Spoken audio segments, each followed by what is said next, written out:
I've made a few videos on this subject. I'm just smirking a little bit because I've been reading some of the charming feedback that I have got on some of my videos concerning the situation in Thailand. I follow Thai politics closely.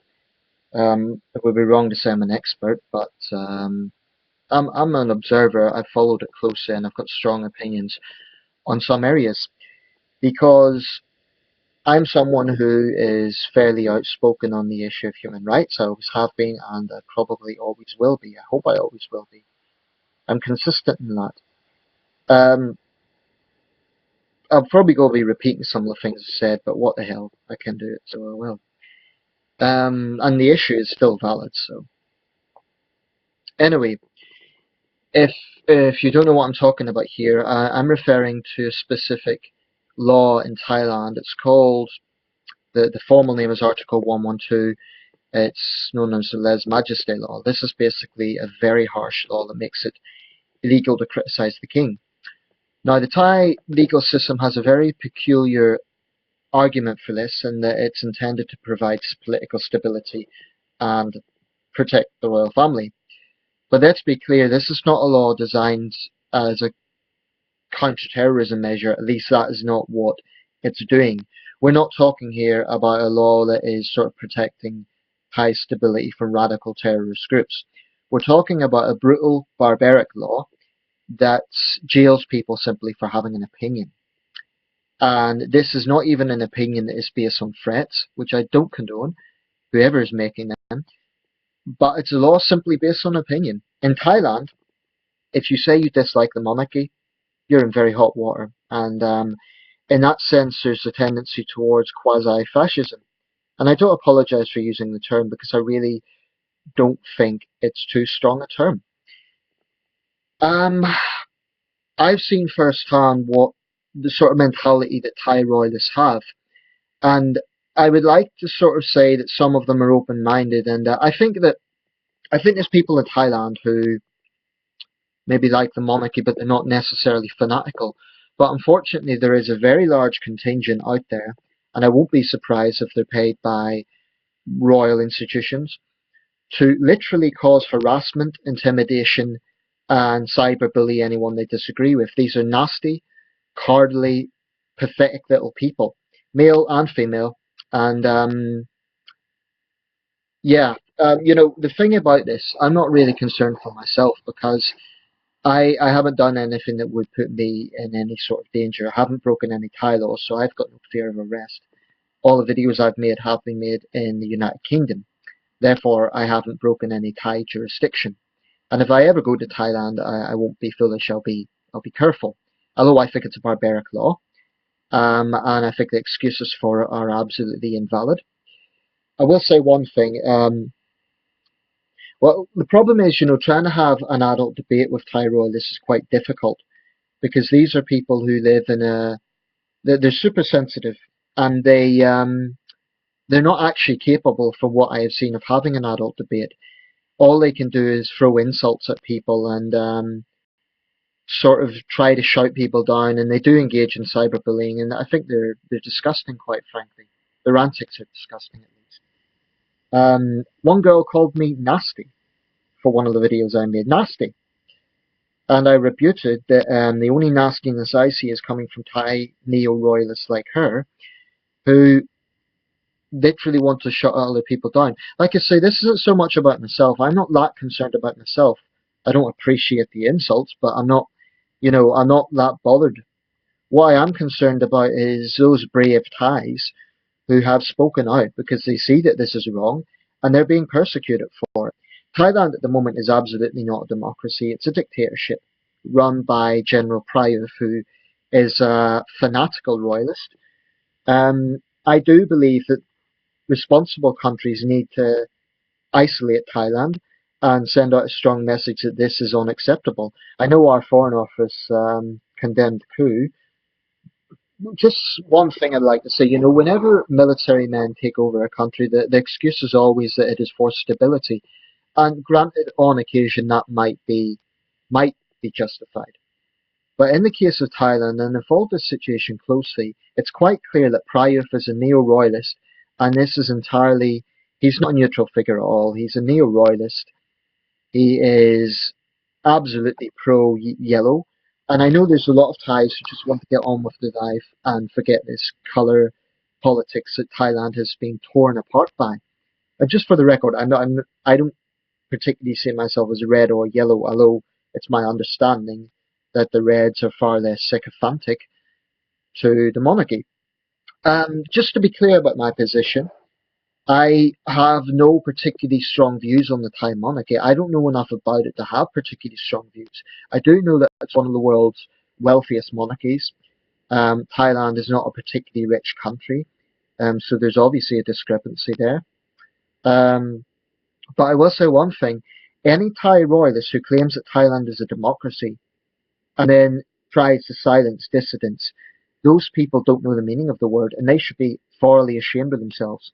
Now, I can understand people being ignorant, um, and they condone it because they've been brought up by it. They've been brainwashed from an early age into groveling to the monarchy, and that is a big issue in Thailand. I've spoken to many people who are now, let's say, they now know what the system is like, and they're very outspoken against it, and they've confided in me that as children they grew up pretty much brainwashed. Thailand isn't really like any other country, certainly not like any other constitutional monarchy in terms of just how extreme this king worship is.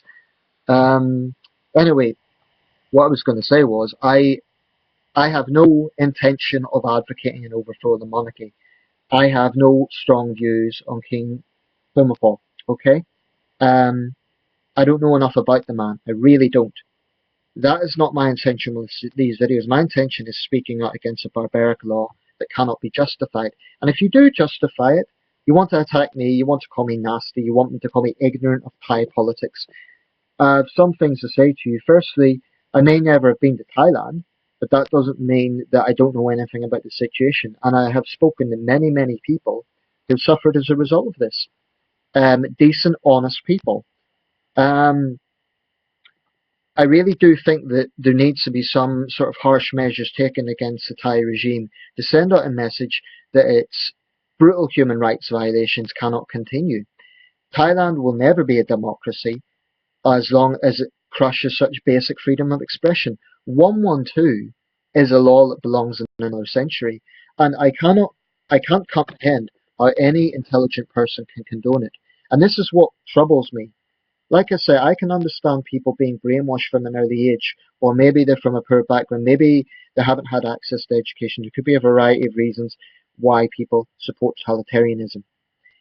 What I cannot accept is educated Thais who studied in Western countries, who have had access to democratic systems where freedom of speech is respected, and they still make excuses for this frankly evil law. That's something I find very hard to accept, and it is something that I think needs to be absolutely condemned. So when these educated, privileged, neo-royalist Thais visit Western countries, I think they should be grilled. I think they should be made to answer very tough questions and be made to put them on the spot, ask them why the hell they support a fascist law. Because what is happening in Thailand is it is frightening, quite frankly. Um, and this situation has intensified in recent years. I believe it was in the mid 2000s, there was something like two or three lèse majesté cases brought a year, two or three too many. Now it's in the hundreds. This is a situation that is out of control. And I would urge all governments, all societies, all people who value freedom of expression to absolutely condemn this. My videos are not anti-Thai. Okay, I'm not speaking against Thailand as a country, and I'm sure as hell not speaking against all Thai people. In fact, my videos are in defense of Thai people. But if you are a fanatical royalist, I've given you the facts. Um, if you want to insult me, if you can't produce an argument, if you're so pathetic and so childish that you can't do that, then it's a great pity. But I'm not going to be silenced, and I haven't broken your laws. By the way, some Thais say, how would you feel if people offended Queen Elizabeth II? Frankly, I wouldn't care. Okay? The Queen, just for the record, the Queen's generally respected here. She has roughly 70% approval ratings, but we are a genuine constitutional democracy, and we do have freedom of expression. People in Britain can freely criticise the Queen, and nothing will happen. You want me to prove it? Well, I believe Queen Elizabeth II has been far too close to some despotic regimes, and I believe in far too many areas she's been out of touch. Where are the royal police to arrest me? You see, that is the difference. I've got no fear. Now, I have brothers and sisters in Thailand, in a humanitarian sense, who are frightened to say what they want, and that's disgraceful. And my heart goes out to those people, because they're a lot braver than the nasty little fascist royalists who want to terrorize them, shout them down, threaten them. I mean, can you not see yourselves? How dare you call me nasty when you're the ones harassing and terrorizing fellow human beings? What sort of people are you? Do you realize just how insane you come across? Because you make Thailand look like North Korea. And I'm not saying it is the same, it's not. But if this situation continues, it may well end up being like that. And I'm afraid it's going down a dark path. So my views on 112 are absolutely unchanged. I believe all responsible governments should staunchly condemn it and possibly put economic sanctions on Thailand. Although the thing about sanctions is sometimes they hurt the wrong people, so I have mixed views on that. But I do think that, for example, the Thai ambassadors in each country need to be summoned, and there need to be tough questions put to them. And I don't think we should be doing trade with Thailand until there is serious reform. 112 needs to go. Yes, Thailand is a sovereign country. Yes, Thailand has a right to make its own laws. But guess what? Thailand and no other country has a right to break universal laws on freedom of expression. I'm going to show you something. What I'm going to show you is a copy.